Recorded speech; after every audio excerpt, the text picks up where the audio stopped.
Welcome to the Debra Kennedy Show.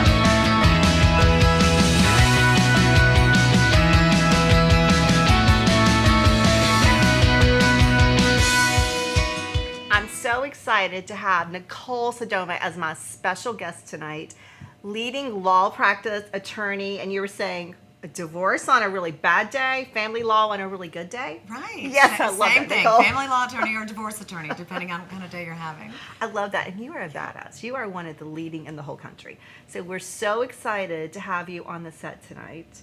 And you have written a book, as I met you at a chance meeting, and you wrote a book that's not only for those women or men that are experiencing divorce, because you represent correct? More males than females. Right. But something that helped you along the way. Can you tell us a little more about that, Nicole? All right. So when's the last time you sat at a table full of happily married people and you asked them what would happen if their partner came home one night and decided they didn't want to be married to you anymore?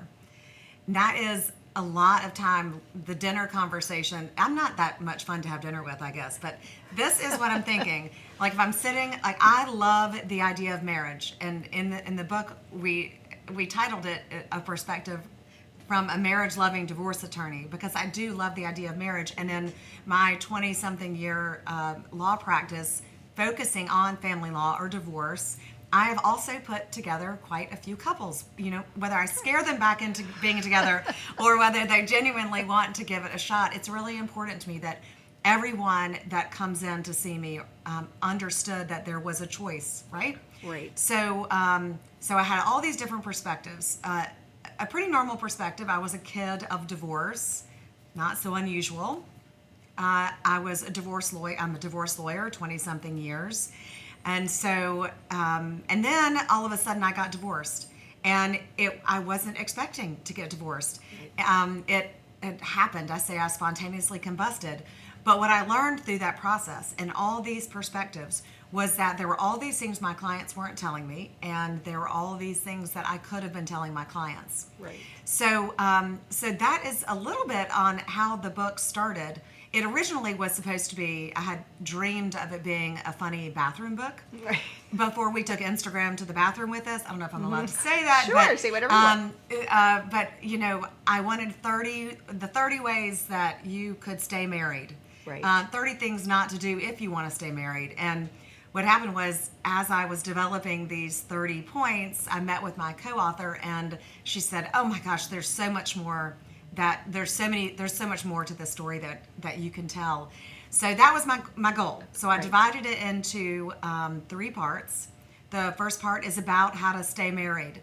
But first, let's hold that thought. Okay. But let's. I get so excited. The name of the book is Don't Say You're Sorry, right? Please don't say you're sorry in a broken glass. So yes. Get back to because it's like that's important to know that was the whole theme behind it. Like, just don't say you're sorry. We're gonna deal with this. Like, this is what I'm dealing with right now, and then you led them into go to your next thought. Sorry. Right. So it started with marriage. The second section is about separation, and the last section is about divorce. And along the way, at the end of each chapter, there are questions. And I've learned since I've written it that some people are taking those questions and bringing those questions to their partner. They're using them in journaling in groups. Leadership groups are using those questions throughout. So I love what it has become. Mm-hmm. And it was released in June of this past year. So we right after it came out, it was really overwhelming and exciting.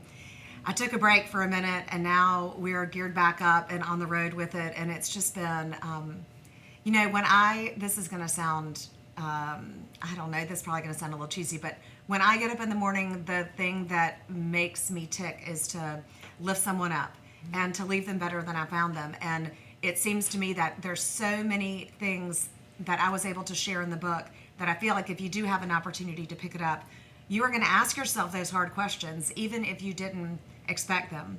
Right. So when you're sitting at this dinner table and someone at a dinner table says, what happens if your spouse comes home one day and says they will be married to you? I remind you that it takes two people to say I do and one to say I don't. Mm-hmm.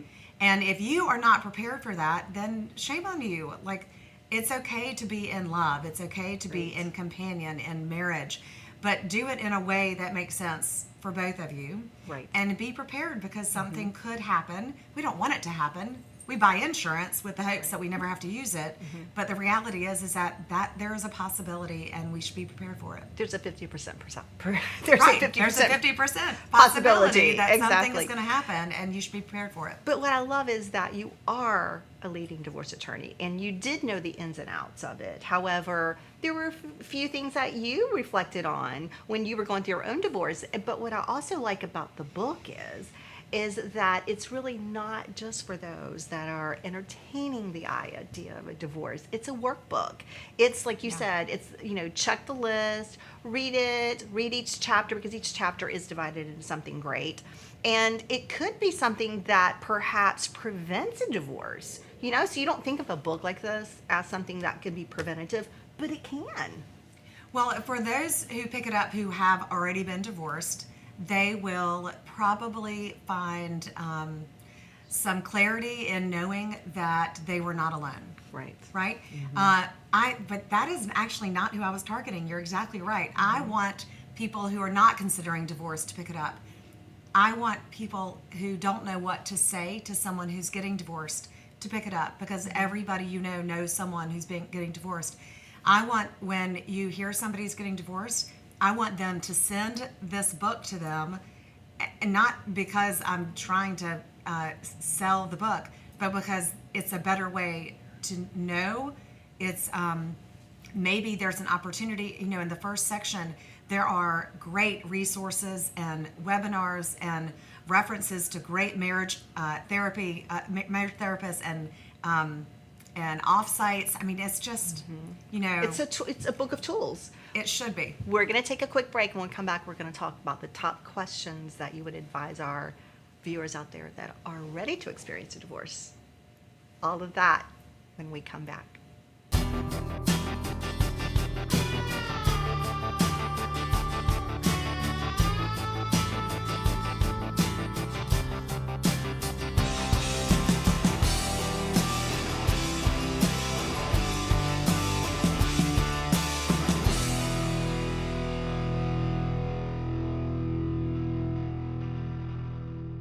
And now we're back with the famous Nicole Sodoma. We were talking as we went to break with your book and dealing with divorce. What are a couple tips you would give women that are entertaining, or men, entertaining the idea of perhaps just gravitating towards the divorce? They're reading your book, they're thinking, should I do it? Should I not do it? What are the 3 takeaways that you would say, think about these 3 things before you cross that line? Okay, I'm going to answer with 1 first, and then I'm going to ask you what the worst advice you ever received when you went through a divorce. Okay, so my first advice would be, if you're thinking about it, to educate yourself on what it looks like on the other side. Educate yourself what the process is going to look like and what you're going to need to know in order to make really good decisions, because those decisions are not going to be just about you, but it's going to impact possibly a family and maybe work and maybe a job that you don't have, right? Right. So know what that looks like on the other side, and don't be afraid to ask the questions. I would probably stay away from online. I probably would have face-to-face conversations with people that you trust. The second thing is, if you are thinking about going through divorce, I just recently was listening to a podcast, and one of the things that the therapist recommended was go home and ask your partner to switch roles with you. Do it for like 3 or 6 months and see how it works out. So, and the reality is when you separate, guess what? you're going to have both roles. Right. So know what that feels like and see if it saves your marriage. See if it helps you understand your partner better. Like, and a simple example is if, like in my, I was in charge of the inside, he was in charge of the outside. Somebody's in charge of the bills, somebody's in charge of the doctor's appointments. Like, somebody's in charge of vacation planning, somebody's in charge of, you get my idea, right? Absolutely. Switch roles and see how successful you are when you switch roles. Maybe that's a way to respect each other. Maybe my favorite idea is this mutual exchange of energy where we both now either understand each other or we're on a more level playing field to have real conversations. We know how to have conflict now because if somebody's doing it differently than you wanted them to do it, like, talk about a game changer. Mm-hmm. If your marriage isn't going to work, like I said, you're going to end up having both roles anyway. So it just seems like a win-win. And hopefully you don't end up in that place. Exactly. That is the most unique advice I have ever experienced, because it is true. Because you do have to do dual roles, right? Because there's no one there changing your light bulbs. There's no one there to do all the things that the reverse role did. So, and then you have to, exchange that with them. So you're exactly right. You don't think about that. It's like a light bulb moment. It's true. And my leaf blower means a lot to me. It was, I love my leaf blower. It was my first outdoor tool that I bought, if I call it a tool. But I mean, I learned some things. I didn't research enough, but I do enjoy my leaf blower. And I think I was the envy of the neighborhood, really. Right. When I came out with my leaf blower. You're like, I got this. That's right. But it is like really a big picture when you look at it, and you have to chisel it down to all the parts that are moving when you're experiencing a divorce. Yes. And it's like things that you don't think of. And that's where, when you're the expert and you're advising, but the book sets the pace for that. You can read through all of these moments and the experiences before. I think it's a tool before you even start moving towards the divorce, I really think. Well, I think I did not know that I was going to experience a fog. Mm-hmm. Like, I cannot tell you, really, there were days that I cannot remember. And so, be willing to give yourself a break, have some compassion for yourself, especially if you're a parent, if you're employed, if you own a business, if you're just getting into the work industry. There's so many things that you get to think about, and you get to choose, right? Mm-hmm. So I think it's really easy to fall into this victim category. I hear the word victim a lot. When I experienced it, one of the reasons why I did not want anybody to say they were sorry was because it made me then feel sorry for myself. Mm-hmm. And I did not want to wake up in the morning and feel like a victim. And so it changes your perspective. So whether you're the one who decides to not be married anymore, or whether you're the one where the decision has been made for you, you get to choose what it looks like. Mm-hmm. And even if it feels like hell, like, you still get to make that choice to wake up every day and take it and learn from it and make a better version. And you're the only one in your way. So, and I have to say too, no matter what you experience, it's better than the alternative, and you will get through it. And so a lot of people, you're in that moment and you never thought you would be there, whether it was your choice or not. Right. But you do get over it, and it makes you stronger for who you are. One of the things I really loved about you is that you lift up other women. You're very empowering. And on our show, we love to have women that lift each other up, women that find the best in each other, and that I want you to shine. And our team members here want women and men that make a difference in the community. And you didn't have to write a book. You're, very successful in what you are currently doing and adding practices in every other state. But you did because you wanted to give back. You wanted to give back to a community. You wanted something that helped you, things that you didn't know. You wish you had a book like this to read that when you were experiencing your divorce. But this book can, help other people and do it for years and generations. And what a wonderful legacy to leave behind. Thanks. It's scary. Mm-hmm. It's really scary. And I would just say, it's going to be really easy to dig your head in the sand and to pretend that everything around you is not happening. Right. But, it can be so much better. And I know that sounds really easy to say, but you have to trust yourself. and you have to trust those around you, and that can be really daunting, but you got this. Right, you do. So thank you so much for stopping by the set tonight. You were amazing. I know this is gonna be the first of many books. It's gonna be a series. And you were just so empowering and amazing, and I really appreciate all that you do for our community, all that you're doing for women, lifting each other up. And we just want to see your light shine, forever. So thanks, Nicole. Back at you, Debra Kennedy. So we love Nicole and those women that lift each other up. And it's really whatever we're going through, even though you think at the moment it's a struggle, it's not. You will get through it. You will get to the other side. But please don't say you're sorry. Say it's an adventure and you're going to make it. If you are in the fashion, art, or entertainment industry and would like to be a guest on the Debra Kennedy Show, just go to DebraKennedyShow.com and you could be a guest just like me. It is not just the West Coast that has all that fabulous vegan cuisine dining. It is here on the East Coast with my fabulous guest tonight, Miss Jennifer Jones Horton. Hey. Girl, up in the house with Sanctuary Bistro. Thank you for having me. I love it. You and your husband founded this amazing restaurant because you wanted to bring fine dining to the Carolinas. So tell me a little bit about that vision. Yeah, well, we actually started in California. You'd be See? surprised. There For you 5.5 years we had that, and then we wanted to be closer to family because we're all about family. So my parents are in Beaufort, South Carolina. So we opened here in February of 2020 with my husband and my kids, who are 10 and 12. And we wanted to bring quality, organic, vegan food that's all gluten-free and uses as much local as possible. So super fun. So I love the local. So a lot of people think because it's vegan or natural, if it's organic, it's not going to have taste or flavor. That is not true. So walk us through a little bit about that and the recipes that you have at your restaurant. My husband is Le Cordon Bleu trained, so he does all the cooking. You'll see me. I'll be your server. I'll be there visiting with you.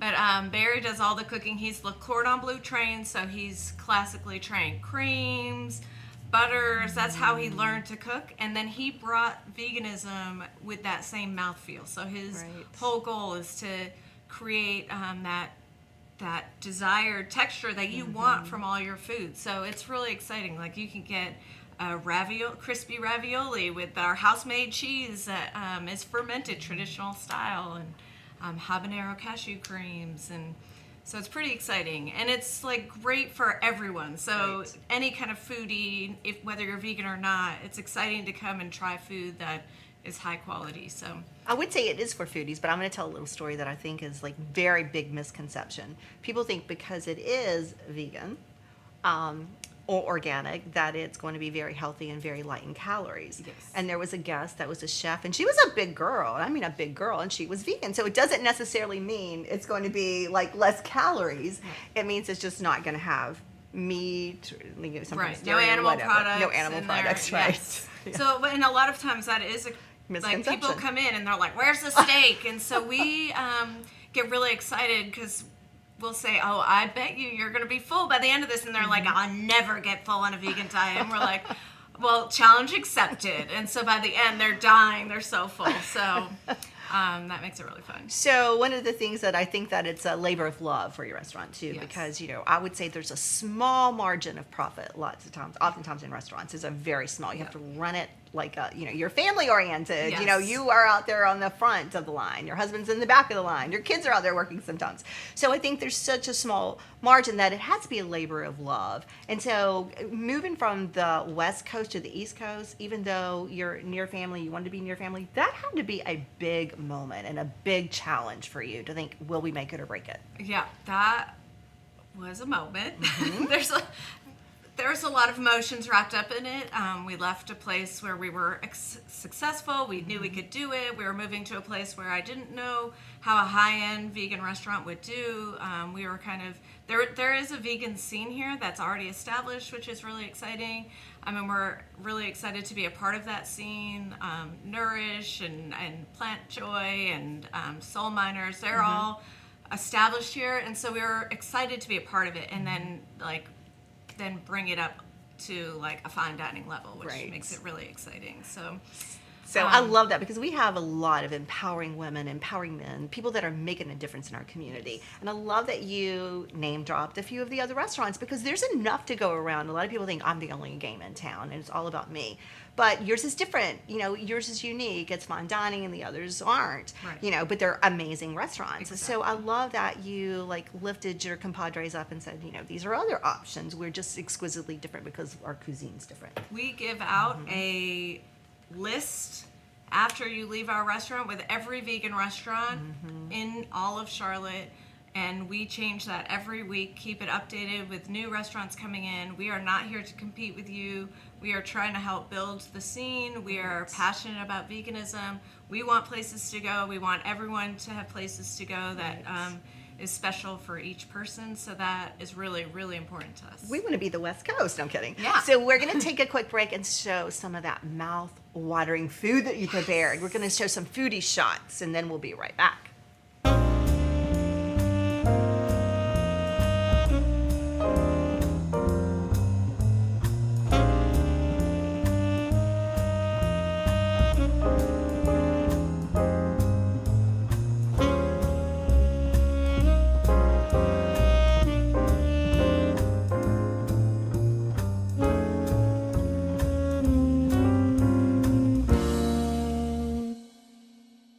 And now I'm back with Jennifer Jones Horton from Sanctuary Bistro. Oh my goodness, girl. That food is a mouth-watering. I'm hungry right now at this very moment. That's so exciting. Well, you have to come with brunch, lunch, dinner. All of it. Sign me up. Yes. So you do food different. It is not same old, same old. So tell me your most popular item and how your husband and you created it. Well, Barry creates all of it. So Chef Barry's the Hats one. off to He's a Chef magician. Yeah. So he, right now, our most popular entrees from the dinner menu are our Moroccan tofu. We have a portobello Rockefeller with a kale and lion's mane cream cheese, using urban gourmet mushrooms. So good, local. You can get them at your Matthews Farmers Market. Right. Or you could come for brunch and get a gluten-free waffle with crispy oyster mushrooms on top with a Dijon drizzle sauce. Oh, so good. So that's what I do think is really different about vegan food is and organic and gluten-free is that it is about the flavor. It's about the flavor of the sauces. It's about the texture. Yes. Yeah, because it's like, you know, that's what, and I think with that, I enjoy the food more. Right. Well, one of the things, a lot of places will use fake meats. We don't use any fake meats at our restaurant because vegetables have beautiful flavors. And so that's how Barry creates. He finds the vegetable he's excited about and he's just creating around this, letting it talk. So we have a cauliflower steak, and that cauliflower steak just does the talking. It is creamy, cooked to perfection, and cauliflower is delicious. So. Right. Oh my gosh, you're swaying me with all those words. And then what is your most popular dessert? Because we love a dessert. Right now, love a dessert. It's probably our banana Foster with, the flambéed banana, strawberry coconut ice cream. Oh, so good. But I also like the chocolate parfait because I have a chocolate sweet tooth with our homemade almond butter cup. Oh, coconut whip. And is that lunch and dinner? You can get desserts anytime. Desserts anytime. Yes. So in closing, what would you like our audience to know that why you created this experience? Why it's like, you know, a family-run business? Why you really wanted to succeed, and what message you want to give out to our community to support you? My main message in life is that kindness wins all, and that's the story behind our restaurant. It's made with compassion. The food is made with love. There's no harm in creating the food. And just little acts of kindness throughout the world, you can spread it so far. So just be kind to your neighbors. Cook. At the beginning, it can be really tough to change your whole pantry. But if you make one little change, one little simple change, try one recipe, get excited about it, and then get that in your repertoire because we're all creatures of habit, and then add a new one. And so you can make a shift that way. slowly and easily. We're not here to change you overnight. We're never going to berate you. We're welcoming you into our family. This is how we feed our children. This is how we feed ourselves. We've been vegan for 16 years. And so we're just bringing you into our family, and hopefully you love it and love being with us. So. And you do cooking lessons. We do cooking yes, lessons. I love that. I love that you do cooking lessons. So thank you for stopping by the set and sharing your love. Thank you. And it's like Jennifer said, one step at a time. If you want to make that change and be organic, be vegan, it doesn't have to be overnight that you change your pantry or overnight that you change your whole menu. It could be one step at a time. Maybe you're eliminating sugar, maybe you're eliminating gluten, but check out their website and check out their menu items because they give great resources for you to do it at home yourself. Hi, I'm Valerie from Be Faith Yoga, and today we're going to talk about child's pose. So a lot of times when you take yoga classes, the instructor tells you to go into child's pose if you need a rest. So what's all this talk about child's pose? Well, child's pose is one of the best poses for your body in that it activates a ton of muscles. It's really good for your shoulders, really good for your back, really good for your hips and your knees. The problem is that not everybody is super comfortable in child's pose. So I'm going to show you a few ways to go into child's pose, and you can choose what's best for your body. So we're going to start out on our hands and knees here. Sometimes you start in your hands and knees, and other times you start in downward facing dog. And the most common form of child's pose is you put your feet together, your knees wide, so your knees are going to be mat distance apart. You're going to sit back on your heels, pressing your hip bones back, and walk out your hands. Relax your chest down and bring your head to the mat. And so here you've got your chest sinking toward the ground. Your head is on the mat, and your sit bones are just relaxing back. Those hips are releasing. So like I said, this is not comfortable for everyone.